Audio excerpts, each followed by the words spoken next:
திங்கட்கிழமை பிறந்தவங்க 3 தீபம் ஏற்றணும். செவ்வாய்க்கிழமை பிறந்தவங்க 2 தீபம் ஏற்றுங்க. புதன்கிழமை பிறந்தவங்க 3 தீபம் ஏற்றுங்க. வியாழக்கிழமை பிறந்தவங்க 5 தீபம் ஏற்றுங்க. வெள்ளிக்கிழமை பிறந்தவங்க 6 தீபம் ஏற்றுங்க. சனிக்கிழமை பிறந்தவங்க 9 தீபம் ஏற்றுங்க. ஞாயிற்றுக்கிழமை பிறந்தவங்க 12 தீபம் ஏற்றுங்க. உங்களுக்கு கடைசியில் மந்திரம் டிஸ்கிரிப்ஷனில் போடுறோம். கண்டிப்பாக அந்த மந்திரங்கள் சொல்லுங்கள். இறை அருளும் குரு அருளும் நிச்சயமாக உங்களுக்கு கிடைக்கும். இந்த மாதிரி பிறந்த கிழமையில் அரச இலை தீபம் ஏற்றினாலே உங்கள் வாழ்க்கையில் பல மாற்றங்கள் நீங்கள் கண்டிப்பாக பார்க்கலாம்.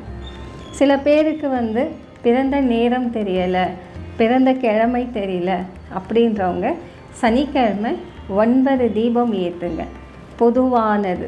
வீட்டில் எல்லோரும் தனித்தனியாக ஏற்ற முடியாது, எங்களுக்கு